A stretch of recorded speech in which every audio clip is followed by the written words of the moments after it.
like as much as we as people who are entering into the corporate world want to do uh, the thing which we are interested in the most, right? Mm-hmm. It's an intersection of two things. It's an intersection of your skills and interests versus the opportunity that is available in the market, right? So it has to be a combination of both, because ultimately, practically, you're trying to build a career, make some money, and have uh, like success in your career as well, right?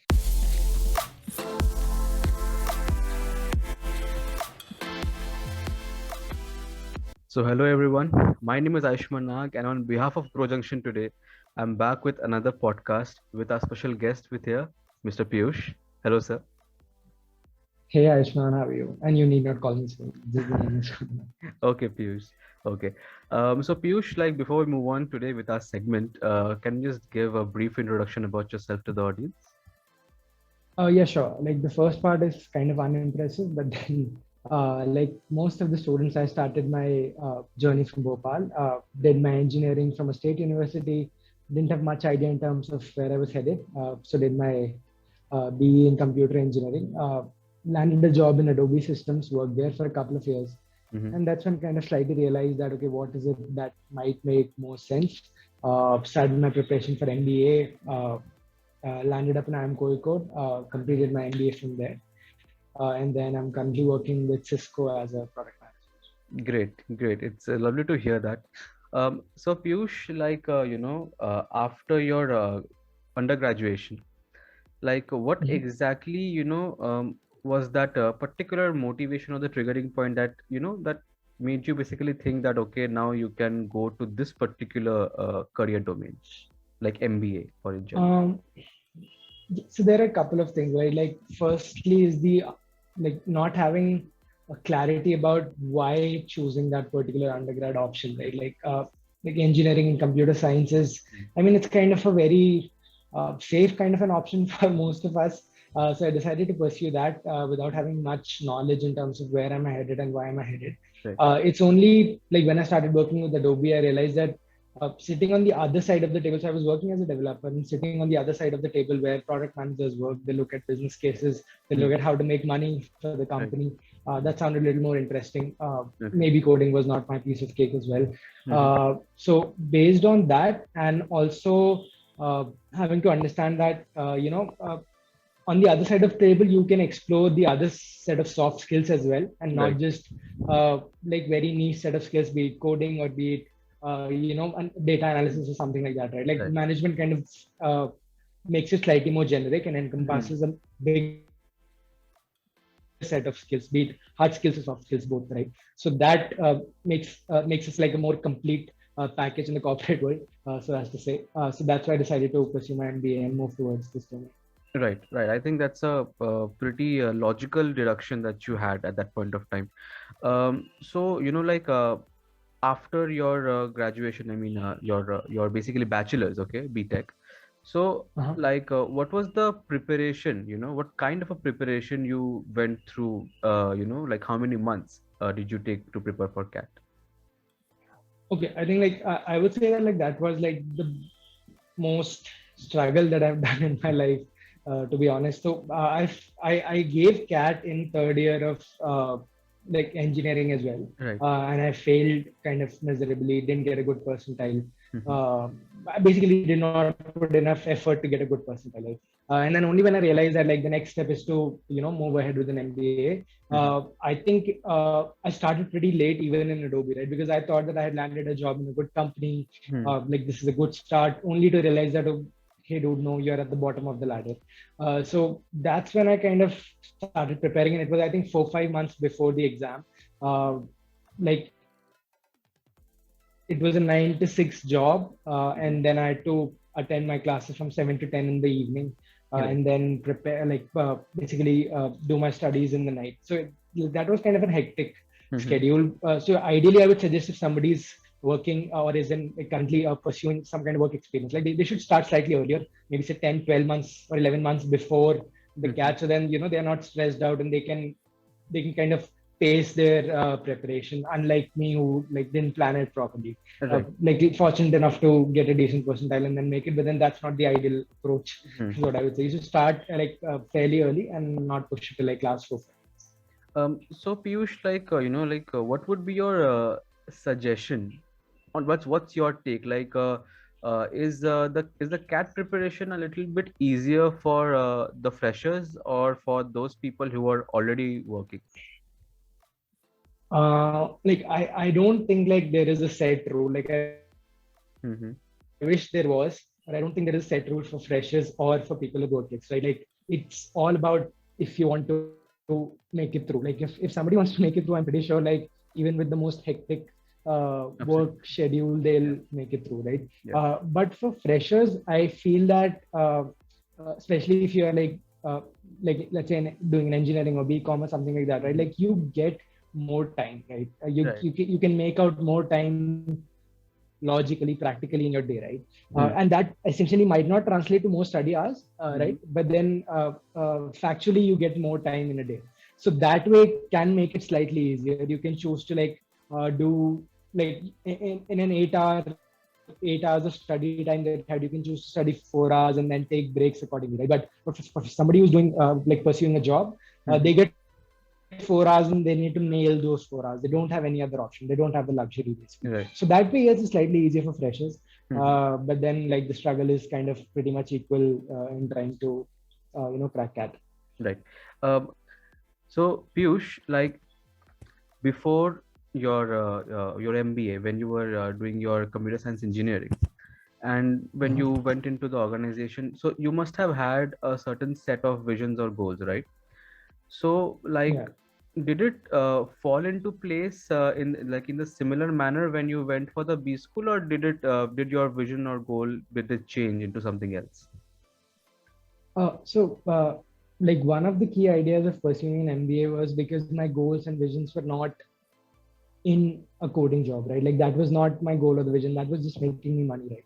And Mhm. like most of the other MBA students, like when I entered the B school, at least for me, I did not have a lot of clarity in terms of which domain I want to pick, right? Right. So, like for an IT background person, product management is a gradual extension, right? You can Mhm. become a product manager since you have that background, right? Right. But my key interest started from marketing, right? So I pursued my internship Mhm. from Pidlite, which is like a marketing come strategy role, right? So it's not that I started like I deep dive into product management as soon as I entered the B Mhm. school, right? So I Mhm. explored marketing as well.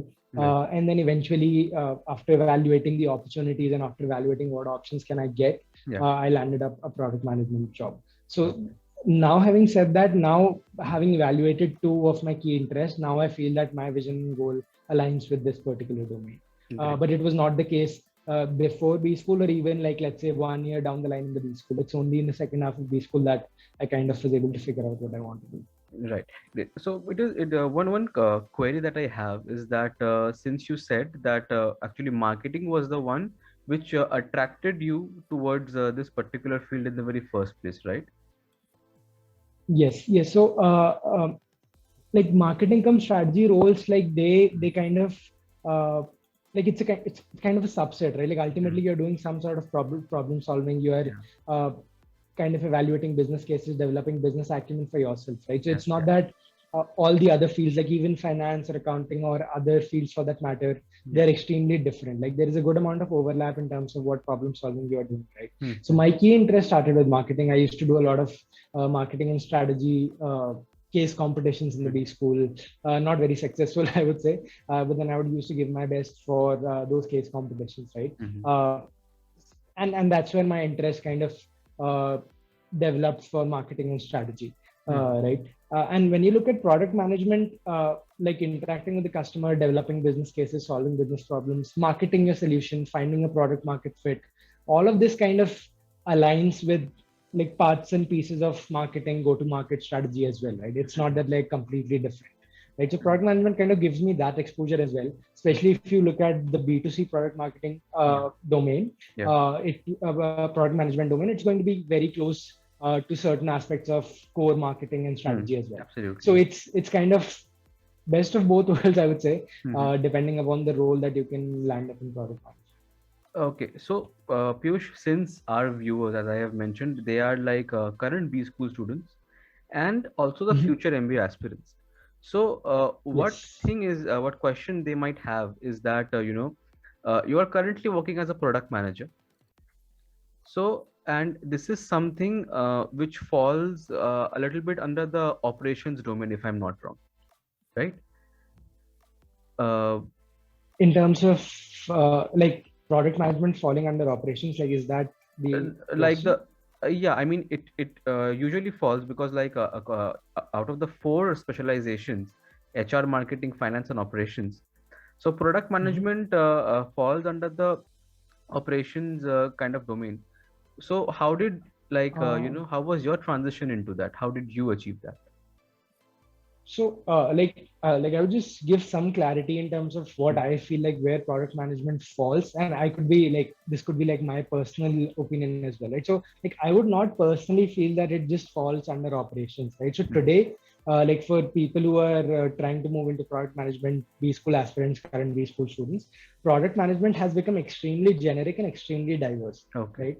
Hmm. So companies selling solar panels can have product managers. A company trying to deliver food can have product managers. Uber, Ola can have product managers. Hmm. And I don't know what other companies like every and any company, Walmart or Amazon, any company can have product managers, right? So it's not that product managers is restricted to or it falls under a particular category. It's one of the most generic domains, and I would keep it separate, right? Just like Mhm. a pillar which you call like marketing HR, I would keep product management separate, right? Okay. And depending upon which industry PM or which role of a PM, it could be growth and strategy PM, it could be product PM, it could be tech PM, right? It could be a Mhm. marketing product manager. Depending upon where you land up, you will be more closely working with either of the domains, right? A growth and strategy PM will have more strategy work and less of customer facing work, right? A Right. marketing PM will have more go to market strategy work, right? So Right. it touches with different pillars under management that we see, but I would not like kind of limit it to one particular domain. Right. I think that is something that really will bring a lot of clarity to a lot of students because they basically had this, a streamlined vision that product management can be only achieved through operations. But I think this particular answer of yours, it might just give them a lot of clarity.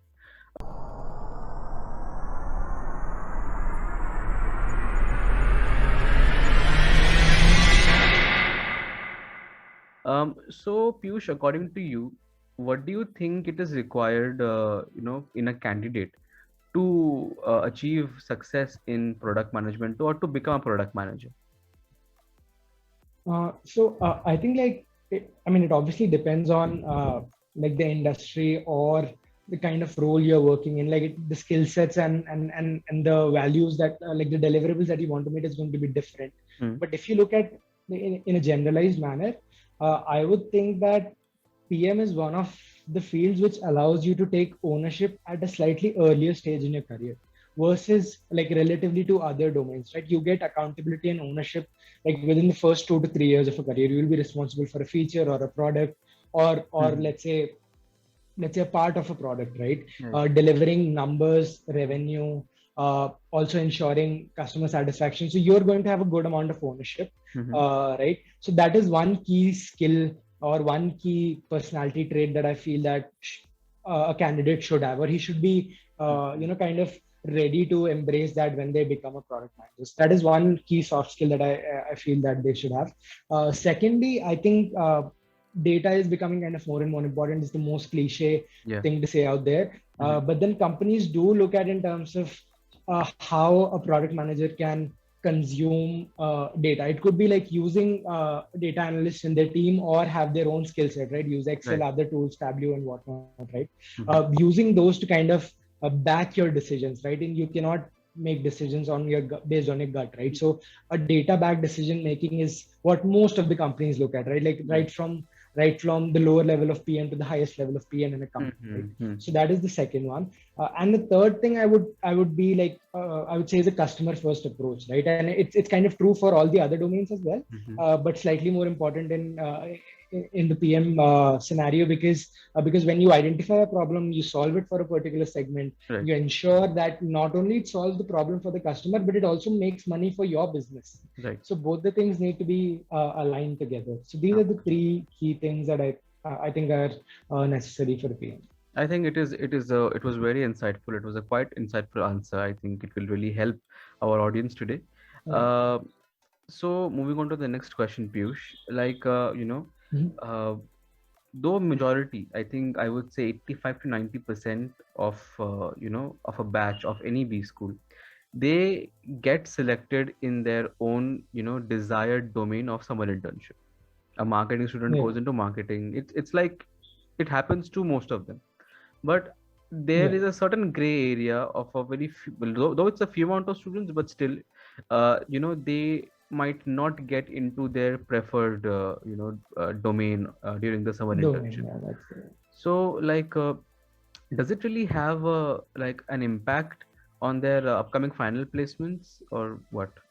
Um, so this is what I would say, right? Like, I think everybody will agree that these placements, like parts of it are in your control, parts of it are out of your control, right? Like parts of it are luck based as well, right? So like my example is sort of a classic example because I wanted to kind of pursue marketing, but I was looking for a role in one of the FMCG companies, right? Which is Mm-hmm. like those roles are very few, right? But that is where I had set my mind on, right? Mm-hmm. And I ultimately landed up in Pidlite in a domain which was not FMCG per se, Yeah. right? The project that I was working on, right? So, like when I joined, I was kind of skeptical, right? In terms of like, is this the right thing to do? Should I do it? But like, I decided to give my best. I had a great internship, a very kind of, I would say, a steep learning curve for the project as well. So I did good in my internship, right? Mm-hmm. But once I moved out of the internship, right, when the time came to decide, should I take the PP or not? How should I proceed with the internship offer?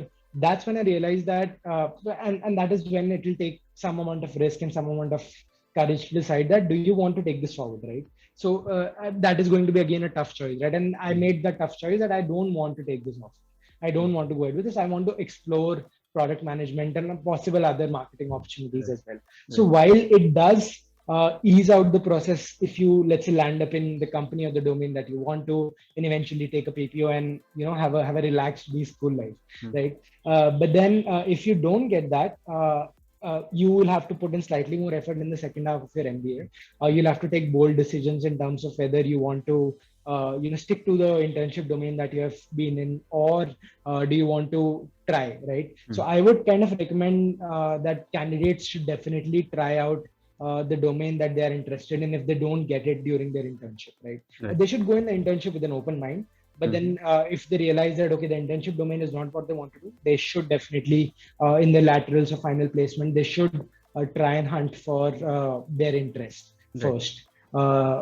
They should kind of take that risk, in my opinion. Okay, I think that's I think a perfect advice, I would say, to all the students right now in B schools, because I think nowadays, which what I have seen personally also, that during summer internships and everything, people have a very strict and a very rigid kind of a mind, that I won't shift from my desired domain. I won't experiment with my with my capabilities, and I won't explore. But Piyush, in your case, you have done it fantastically and you are successful in that. But what happened to you, or like what might happen to the to these kind of people who decides that for their full-time placement, on campus, off campus, where it be, their internship was not aligned with the current profile for which they're applying for. So what kind of Mhm. problems or dilemma they might face during the interviews, because their CV is having something else? Like I would say this, right? Like in terms of difference in domains, right? Like a company who is coming in finals or laterals, who is from a different domain, let's say domain of their interest in which they didn't do their internship, right? Mm-hmm. There are a lot of possibilities, right? You can look for case competitions in the B schools, post your internships in that field. You can look for projects, like there are freelancing projects, there are projects which are brought by different committees Mm-hmm. in the B school for the students, right? Like live projects, we call Life. them live projects. So those kind of things in your domain or your interest area can add some value to your CV, right? Obviously, there are certifications and whatnot, right? But I think live projects and case competitions, these are like two things where you should uh, put 200% effort if you know that you've not landed an internship in your Mm-hmm. interest domain. Mm-hmm. So these are a couple of things that they should do. And having said that, like let's say worst case, they cannot get anything on the CV, right? So when they go into the final placements, and let's say if they do get an interview call from an industry of their domain, right? Like they should be very honest and clear in terms of the fact that while they wanted to take this opportunity in summer internship, they could not get an interest of their domain, right? Mhm. But because they truly have a passion about that particular domain and they're willing to put their everything into the job, Mhm. and obviously have back it with some kind of skill and preparation for the interview, right? So Right. let's say Right. if it's consulting for somebody, they need to do a hardcore prep with in terms of case studies and whatnot, right? PM Mhm. cases for product managers, marketing case studies for marketing folks, and so on and so forth, right? Yeah. You need to back it with a solid interview prep and Mhm. show commitment towards that domain if you don't have it on your CV, right? Right. And I think that is something that is the best that a candidate can do going into final interviews and placement. I think that's a great advice, great piece of advice, Piyush.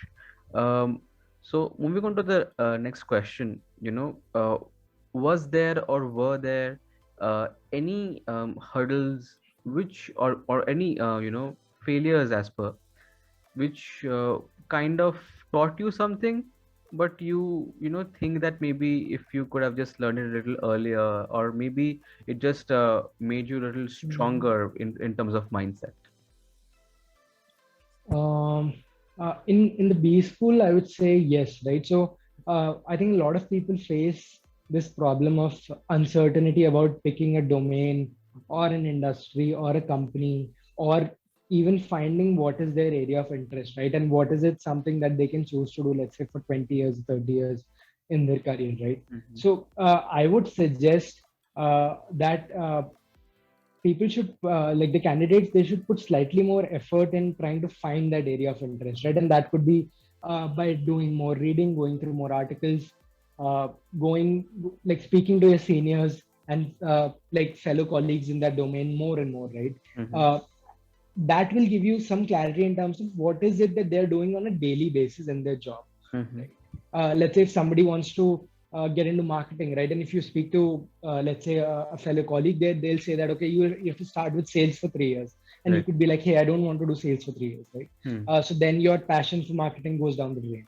So, like these kind of things where you try to understand what is it that your domain people are doing on a day to day basis, and Hmm. then figuring out your interest, and then being clear about walking into a summer internship window or a final placement window, right? Hmm. So this clarity, I thought I developed pretty late. I was uncertain for a longer period of time, so Hmm. which diverted my efforts into different domains. I used to put my effort in consulting preparation also, marketing preparation also, product management prep also. So Hmm. like unnecessary hard work, where versus somebody who has clarity that, hey, I want to focus on this, I don't want to focus on this. Absolutely. So this clarity, if people can get earlier, I think it's going to benefit them greatly. Great. I think again, I think another piece of advice I think everybody can get, like on a scale of like 1 to 10, like what's your personal opinion? How much clarity, be it a fresher or an experienced candidate, candidate, should have while he or she is going for the B school to like reduce or get rid of the unnecessary hard work that you just mentioned. Uh, I think the ideal answer is 10, right? Like you should have utmost clarity as possible, right? But I'm pretty sure that just like me, a lot of people will end up at one, like they'll start at one, right? But Hmm. what is important is that you kind of go through the process and keep improving your rating and keep trying getting closer to 10 as close to 10 as possible, right? Because like personally, knowing myself, in spite of coming from a good company before B school, you know Hmm. uh, like doing my BTech in computer science and everything, right? Trying to explore whatever I can, I knew that I did not have a lot of clarity, right?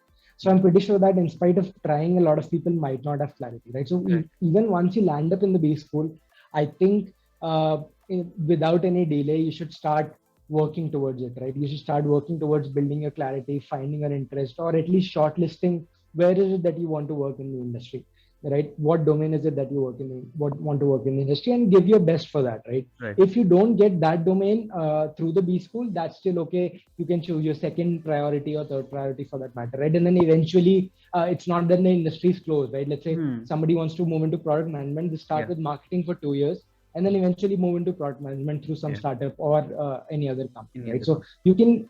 you can keep that interest alive, Hmm. right? But then that process of moving from like no clarity to most clarity, like that process, that hustle people need to go through in the Hmm. B school. The earlier in the B school you do it, the better, right? Exactly. Because I think it's very hard to say that somebody entering a B school should have utmost clarity. People do have that clarity, right? Hmm. I'm not denying that, but it's kind of tough for people who don't have it, and they should kind of keep working towards finding that clarity. Great. I think this is also something which can, motivate the people. But what you just said right now, in terms of, that it is, again, better late than never. I think that's what we can conclude from this answer. Uh, Yes, yes, for sure. so, coming to your, your domain, product management. So, like, what are the basic, skill set or the responsibilities that you have to do or use in your day-to-day job? Yes. So basically, I work for Cisco, right? So it's a sorry, it's a B2B product management role, right? I think it's different for different domains, but at least for me, uh, I would say that there are two to three things which are most critical and important that I do on a daily basis, right? Like first and the foremost is uh, data analysis and insights, right? So like Cisco sells their products to customers, right? And my job is to kind of understand where to sell the upcoming product, how much to sell it at, what margins to sell it at, which geography to sell it at, what customers to target, right? All of these decisions that I want to pass it to my, let's say, marketing team or product team to build better products in the future, this cannot happen without data, right? Right. So a continuous churning of data and coming up with insights to guide the teams that I'm working with, be it supply chain team, be it the marketing team, Mm-hmm. that is a key. Like this is like a core pivot for my job on a daily basis. That is one. Second thing is that like Cisco is a very process driven company, right? So that's why I think stakeholder management and communication, like it's kind of cliche, but then Hmm. it holds a lot of importance in my job, right? Because I'm communicating with engineers, developers, folks in like hardcore technical roles Hmm. versus folks in on the field, right? Let's say Right. customer specialists, sales teams, right? Everybody is trying to do the best for Cisco, right? Right. And I'm trying to kind of build a bridge between all of them. So stakeholder management, I think it's the same for all the PMs, but it kind of holds key to in terms of how much success can you deliver for the company and for yourself. The third thing I would say is like it's a small thing. Like it would not be very common to all the other PMs as well. Hmm. But I would think that a part of PM also involves having a user first approach, right? So in spite of what product you're building, what business you're selling to, you need to ease out the process of making a product, buying a product, the Hmm. product being consumed by the user, right? This entire process has to be streamlined. So every decision that I take, right, like Hmm. the ease of use is something that I need to keep in mind, right? So this small skill set or uh, uh, this mindset is something that is constant with any and every work that I'm doing on the product. So these are the three things that I would say kind of help me as well. I think again, very very helpful. So that people who are, who have goal to become the product managers. I think these three skill sets or the fundamentals, I think they should definitely have on their minds. I think it's a very important point that you have raised. So coming back slightly to the, your B school journey, like, how much of an impact, as you have said yourself previously, that it gave you a lot of clarity. But how did you come to the, final decision that, okay, I'm proceeding with this particular domain and that's it for me? So I think like as much as we as people who are entering into the corporate world want to do uh, the thing which we are interested in the most, right? Mm-hmm. It's an intersection of two things. It's an intersection of your skills and interests versus the opportunity that is available in the market, right? So it has to be a combination of both because ultimately, practically, you're trying to build a career, make some money, and have uh, like success in your career as well, right? Right. So let's say that if there were like 200 FMCG marketing jobs available in the market, I would have ended in a FMCG marketing job. I would not be a product manager today, right? So I kind of evaluated what are my skills and interests, Mm-hmm. what are the set of jobs that are available, and what is it that I can pursue over a longer period of time, assuming I don't build a startup someday, right? So if I kind of continue in the corporate world, my skills and interests, that is one. Second thing is the opportunity available in the market, and third thing is can I pursue it for a longer period of time? So these three things led me to understand that product management is my domain, because the number two, right, the opportunity available in the market for product management, it's like an upcoming booming field, right? Like a lot of companies and startups, they're looking for product managers, and it's kind of diverse, right? Right. You can be a product manager in any and every company today, that is possible. Right. So I think that way it kind of gives you a diverse set of opportunities to pursue in the future, and hence product management. Great. I think again, for all the viewers who are watching, who will be watching this and who are watching this right now, it is again points to be noted that these are the three fundamental things that can help you choose your domain and give you a lot of clarity. So thank you so much for that, Piyush. And coming back to a slightly off topic, but this is something that I wanted to ask personally, maybe on behalf of all the aspirants, or maybe like for myself as well, that right now, for like, these people say that MBA is a great platform for networking, right? And Yes. when it comes to networking, another thing that pops up in the mind is the LinkedIn itself. So, like, how much, like, how is LinkedIn, affecting all the like MBA people's life, or like how can it help you in the future, like, journey? So I think I have a slightly controversial opinion about this, but I'll put it out there. I think like LinkedIn today, right? Like like a core part of, obviously the core part of LinkedIn is to be able for us candidates to be able to look for jobs, and recruiters to be able to find us, right? Like find a good fit for a job, right? So it's kind of a handshake between the recruiter and us, right? I think apart from that, there is a lot going on LinkedIn today, right? Like people are posting about like their personal experiences apart from corporate work, and so on and so forth and whatnot, right? And I really appreciate people coming out and doing that, right? Right. But personally, I feel that the core of LinkedIn, which is to be able to connect a recruiter and candidate, I think that is the only thing that a candidate needs to focus on, right? My point being that a candidate need not worry about how many posts they are making on LinkedIn, or how much engagement are they getting on LinkedIn, right? It's not another social media platform that you need to get validation from. Like that's my point, right? Apart from that, you should definitely like as a product manager, what I do is that I try and look for people working in the same domain, like let's say across startups or across early stage companies, and then connect with them, right? And you need not connect with the purpose of getting a job, right? You can just connect with them to understand what is their day, what do they do on a daily basis in their job, like what do they feel about their industry in terms of the future, right? Like is it a growing industry? How do they feel it? How do they feel that a product manager can shape that industry in the future, right? Like get insights about their experiences in let's say product management field for me, right? So connections, networking, and to be able to find a job, right? And recruiters to be able to find the candidate. I think those things are kind of core. Other than that, I think it's optional. Everything else on LinkedIn is optional. So I think that's how candidates should look at it and invest time accordingly. So what happens a lot number of times is that you also must get quite a big series of messages on LinkedIn, and there are other officials as well who get like tons of messages. So I believe that it is not possible for you, not possible for them also to go through maybe all the messages. So like, what would you say to those people who are, let's say, approaching someone for a job or for networking itself? Like, what should be the step like for them?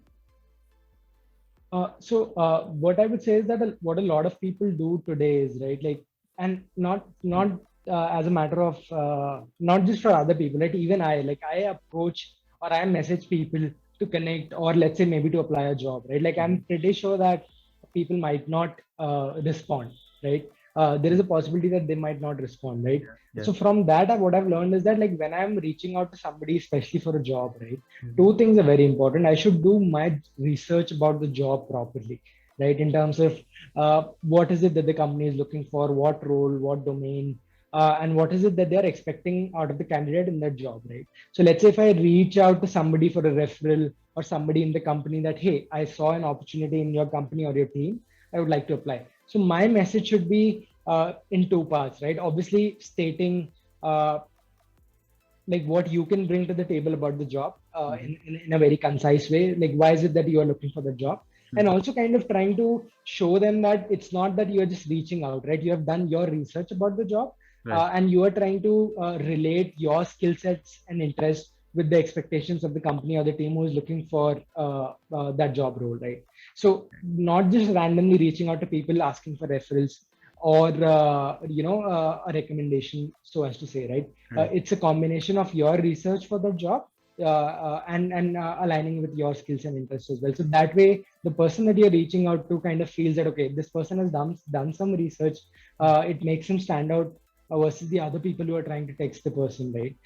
So that is something that maybe candidates can use to get a better responses from the people who are whom they are reaching out. Absolutely. I think again, a pretty valuable piece of information that you've shared with us today, Piyush. So with that particular question, we have already come to the like sheer end of the today's segment.